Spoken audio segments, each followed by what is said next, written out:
Bonjour, madame, monsieur. Important que cette rencontre-ci, content que vous soyez là, parce qu'on a des choses importantes, encore une fois, à se dire. D'ailleurs, chacun de ces rendez-vous-là nous permet justement d'avancer et de faire en sorte qu'on prenne davantage, surtout dans le domaine de la santé, ce qui nous attend et ce qu'on devrait peut-être faire pour collectivement profiter davantage d'un réseau qu'on veut voir changer. Alors, ce matin, je vous ai demandé de venir nous rencontrer pour trois choses importantes. D'abord, notre réaction sur l'avis de la protectrice du citoyen concernant les frais accessoires. En deuxième lieu, je vais vous annoncer que nous voterons contre l'amendement du ministre de la Santé, Gaétan Barrette, parce qu'on est à discuter de cet amendement-là qui a été déposé. Cet après-midi, nous sommes encore en questionnement sur cet amendement, mais d'ores et déjà, on peut vous dire que nous voterons contre, à moins qu'il y ait des modifications majeures à être apportées à cet amendement. Et que nous avons trois propositions à faire au ministre, faisant en sorte qu'on puisse atteindre les objectifs collectifs qui sont les nôtres. D'abord, l'avis du protecteur du citoyen, de la protectrice du citoyen, un avis complet, extrêmement vaste. Si vous prenez le temps de lire, vous verrez que énormément de travail reste à faire pour mettre un terme à ce dossier complexe des frais accessoires. L'amendement proposé par le ministre Barrette, celui sur lequel on jase présentement, vous lui permettrait, sans aucune consultation, fait derrière des porte-closes en négociation, d'imposer des frais accessoires qu'il décidera avec majoration de 10 à 15 % sur les frais à être remboursés aux médecins, mais par le patient. Alors, on maintient des frais accessoires payés par le patient. Le statu quo est impossible. Il y a eu des frais abusifs, les frais accessoires, le statu quo est impossible. Alors, manifestement, nous demandons l'interdiction des frais accessoires à être imposés aux patients. C'est un des premiers éléments de notre proposition. Vous savez, le ministre, dans son amendement, propose également que ces frais remboursés puissent être majorés de 10 à 15 % à partir du coût réel de la fourniture médicale. Ça fait pas sens non plus. Qu'on rembourse éventuellement le coût réel d'une fourniture médicale, mais rien ne justifie une majoration de 10 à 15 %. Ça ne se fait pas et ce n'est pas applicable à notre sens. Nous aurions souhaité, avant que j'aille dans l'explication des propositions, nous aurions souhaité, et vous demanderez peut-être pourquoi, et notre position aujourd'hui s'exprime, depuis le 15 septembre, on demande au ministre de la Santé, Gaétan Barrette, d'accepter des consultations particulières concernant le dossier des frais accessoires. Le 15 septembre, les premières demandes ont été faites, ont été répétées en commission parlementaire. Le ministre a dit non à notre demande. Et pourtant, à la lumière de ce qu'on a, le dossier de la protectrice du citoyen, à la lumière de ce qu'on a, avis juridique de Maître Jean-Pierre Ménard. À la lumière de ce qu'on a également, parce que déjà on en parlait en 2008, et là je parle notamment de ce dossier, En avoir pour notre argent, parrainé par le père de la RAMQ, de la Régie d'assurance maladie du Québec, Claude Castonguay. Là encore, on s'adressait à la problématique des frais accessoires. À la lumière de tout ça, je pense et continue à penser qu'il aurait été bienvenu de faire en sorte qu'on puisse avoir des consultations particulières sur ce dossier-là, faisant en sorte qu'on puisse être éclairé par des juristes, par des économistes, par des médecins, par des gestionnaires de cliniques, par des associations, des regroupements des patients, ce que l'on nous a refusé.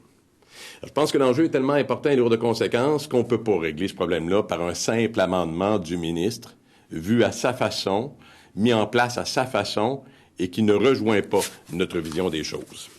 Nos trois propositions, donc. La première, que les patients ne paient plus pour des frais accessoires dans les cabinets et cliniques médicales. Plus de frais pour les patients. Mais étayons davantage. Deuxième proposition. Comme le recommande la protectrice du citoyen, il faut inclure les frais accessoires dans la rémunération globale des médecins en clinique lors des prochaines négociations sur le renouvellement des ententes de rémunération. Elles sont à venir. On est à l'aube de négociations concernant la rémunération des médecins. On devrait prévoir, dans le cadre de ces négociations-là, une enveloppe particulière qui servira au remboursement des frais accessoires payés par les médecins. Alors, il y a un processus de négociation, mais pas sur le dos des patients. Entre-temps, on fait quoi? Entre-temps que l'État rembourse aux médecins uniquement le prix coûtant, sans profit, sans marge de manœuvre, de certaines fournitures médicales pour les médecins qui travaillent en clinique ou en cabinet, faisant en sorte qu'on évite potentiellement que des médecins décident de ne plus offrir certains services parce que non remboursés. Alors, comprenons-nous bien, plus de frais accessoires pour les patients. Deuxièmement, qu'on inclut dans les négociations à venir sur l'entente de rémunération des médecins une enveloppe concernant ce complexe dossier. Et troisièmement, qu'entre-temps, court terme, On rembourse les médecins au prix coûtant sans majoration certaines fournitures médicales que l'on aura établies. Nos propositions rejoignent l'esprit de 3 recommandations importantes dans ce dossier-là, parce que ce n'est pas d'hier qu'on en parle. Je vous le disais il y a un instant, la protectrice du citoyen. Dans un deuxième temps, les recommandations présentées par Claude Castonguay dans son rapport sur l'avenir du financement des soins de santé en 2008. En 2008, déjà, il proposait certaines des avenues que l'on vous présente aujourd'hui. Et enfin, ça rejoint aussi le positionnement de Maître Jean-Pierre Ménard, qui récemment déposé un avis juridique au gouvernement fédéral en craignant les effets d'une normalisation, d'une légalisation des frais accessoires sur les transferts en santé aux provinces. Important également, Maître Ménard qui disait « Vous pourriez perdre au change ». Tout ça vaut la peine d'être analysé. Nos 3 propositions tiennent compte de ces 3 importantes recommandations. Je devancerai peut-être une question qui vous brûle les lèvres. Pourquoi, aujourd'hui, présenter les propositions et signifier nos intentions?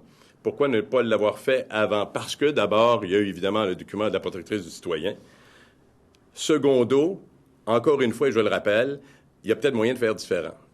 Et j'entends que des consultations publiques permettrait de faire la lumière sur un dossier aussi complexe et important que celui-là. D'ailleurs, le ministre de la Santé pourrait fort bien décider de retirer son amendement et d'y aller d'un projet de loi distinct concernant les frais accessoires, ce qui permettrait aux parlementaires et à la population d'avoir la vision de ceux et celles qui travaillent dans le domaine de la santé pour aller d'une décision éclairée.